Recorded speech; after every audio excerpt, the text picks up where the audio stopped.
ఒక అడవిలో చిట్టి అనే పిట్ట ఉండేది. ఆమెకు కొత్త విషయాలు నేర్చుకోవడం చాలా ఇష్టం. ఒకరోజు పెద్ద వర్షం వచ్చింది. వర్షానికి చెట్లు, పుస్తకాలు ముంచిపోయాయి. అంతా తడిసిపోయి అడవి నిశ్శబ్దమైంది. చిట్టి ఓ చెట్టు పైగా ఎగిరి చూసింది. అక్కడ ఓ పాత పుస్తకం తడి అవుతోంది.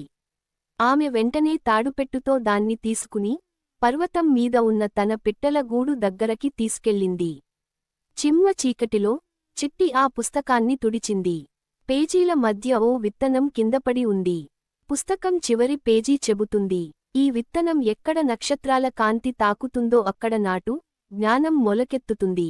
ఆమె నక్షత్రాల కింద విత్తనం నాటి కొద్ది రోజుల్లో ఒక చిన్న పుస్తకాల చెట్టు మొలిచింది. పిట్టలు అక్కడ కూర్చుని కథలు చదవడం మొదలుపెట్టాయి. కథ సందేశం: ప్రపంచం మారిపోతుంది, కానీ జ్ఞానం పంచే ప్రయత్నం ఎప్పటికీ విలువైనది. ఒక పల్లెలో రాము అనే చిన్న అబ్బాయి ఉండేవాడు. అతను రోజు స్కూల్ నుండి వచ్చాక తన రూంలో ఒక మూల కూర్చుని బొమ్మలతో ఆడేవాడు. ఒక రోజు మధ్యాహ్నం రాము రూంలో ఒంటరిగా ఉన్నప్పుడు రూమ్ కోణంలో ఉన్న నీడ కదులుతున్నట్టు కనిపించింది. రాము కళ్ళు విప్పి చూశాడు. ఆ నీడలో రూపం ముదురుతోంది. నీవు నన్ను చూశావు అంటూ ఓ మృదువైన గళం వినిపించింది. నేను పగలే నిద్రపోతాను, నన్ను ఎందుకు కలత కలిగించావు? రాము భయపడ్డాడు కానీ ధైర్యంగా అడిగాడు. నీవెవరు? నీడ నవ్వింది. నేను నీ కలల నీడ. రాత్రి నీవు కలలు కంటావుగా, ఆ కలల్లో నీకు తోడుగా ఉన్న నీడ నేనే. ఆ మాటల తరువాత ఆ నీడ మెల్లగా రాము చేతి బొమ్మలోకి వత్తిగా జారుకుంది. దానినుంచి ఒక చిన్న కాంతి బయటకి వచ్చింది. ఆ రోజు నుండి రాము కలల్లో ఎప్పుడూ ఒక కొత్త స్నేహితుడిని కలుస్తూ ఉండేవాడు, అతని నీడని.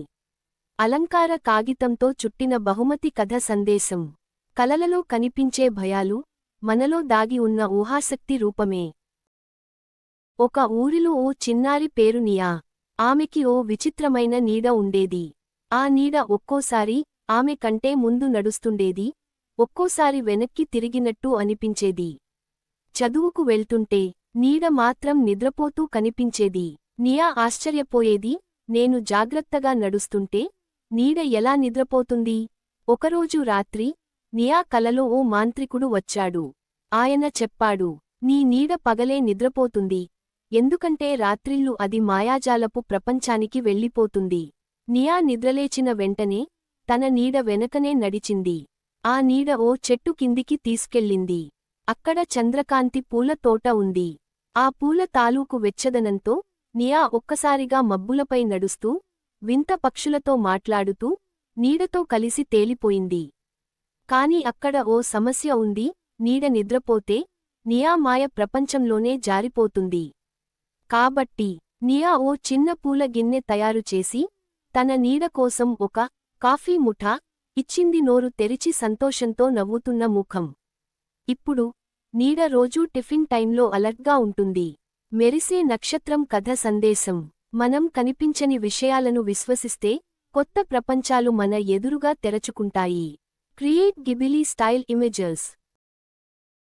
ఒక చిన్న గ్రామంలో గోపి అనే బుడతడు ఉండేవాడు. అతనికి సైకిల్ అంటే విపరీతమైన ప్రేమ. రోజూ ఉదయాన్నే స్కూల్కు వెళ్తూ తన సైకిల్ పై దుమ్ము దులిపేవాడు.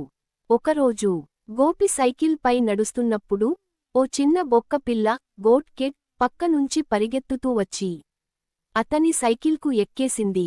కలవరపాటుగా ఉన్న ముఖం. అప్పటినుంచి గోపి స్కూల్కు వెళ్లేటప్పుడల్లా బొక్క పిల్ల కూడా బల్లపట్టుగా సైకిల్ మీద కూర్చునేది. ఒకరోజు టీచర్ అచ్చం చూసి అబ్బురపోయాడు. ఇది స్కూల్ స్టూడెంట్ గదా, కాకపోతే కొట్టుబడి వస్తుంది. ఆనందభాష్పాలతో ఉన్న ముఖం. బొక్క పిల్లను క్లాస్లోకి అనుమతించలేదు, కానీ లంచ్ టైంకి మాత్రం బాగా పచ్చడి అన్నం తిని వేసింది. పార్టీ పాపర్. కథ సందేశం: ప్రాణులతో స్నేహం కూడా ఓ మధురమైన కథే అవుతుంది, అది కోతి అయినా బొక్క పిల్లైనా. ఒక పల్లెటూరిలో బాబా అనే చిన్న బుడతడు ఉండేవాడు. రోజూ పాఠశాలకు వెళ్లేటప్పుడు తన అమ్మ బాగా టిఫిన్ తయారుచేసేది. కానీ అతని టిఫిన్ ఎప్పుడూ స్కూల్ టైంలో మాయమయ్యేది. ఒకరోజు బాబా కళ్లజోడు పెట్టుకుని దాగుగా టిఫిన్ బాక్సు గమనించేందుకు ప్రయత్నించాడు. ఓయ్! తెనాలివంటి ఒక చిన్న చిట్టి కోతి చెట్టుపైన కూర్చుని బాబా బ్యాగ్ తెరచి టిఫిన్ తీసుకుపోయింది. బాబా ఆశ్చర్యపోయాడు. కోతి టిఫిన్ తీసుకుని మామిడి చెట్టు ఎక్కి ముక్కలు ముక్కలుగా పంచుకుంది తన కోతి స్నేహితులతో. బాబా ఏమి చేశాడో తెలుసా? అప్పటి నుండి తన టిఫిన్ బాక్సులో పప్పు బోండలు కాకుండా పచ్చి మిర్చి బజ్జీలు పెట్టాడు. ఆనందభాష్పాలతో ఉన్న ముఖం. అంటే ఇంకేంటి, ఆ కోతి మొదటి ముక్క తింటూ ఏ అయ్యయ్యో అంటూ జంప్ చేసి పారిపోయింది. ఇక మిగతా టిఫిన్ మిగిలింది బాబాకే. కథ సందేశం: తెలివిగా ఆలోచిస్తే చిలిపితనాన్ని కూడా విజయం చేసుకోవచ్చు.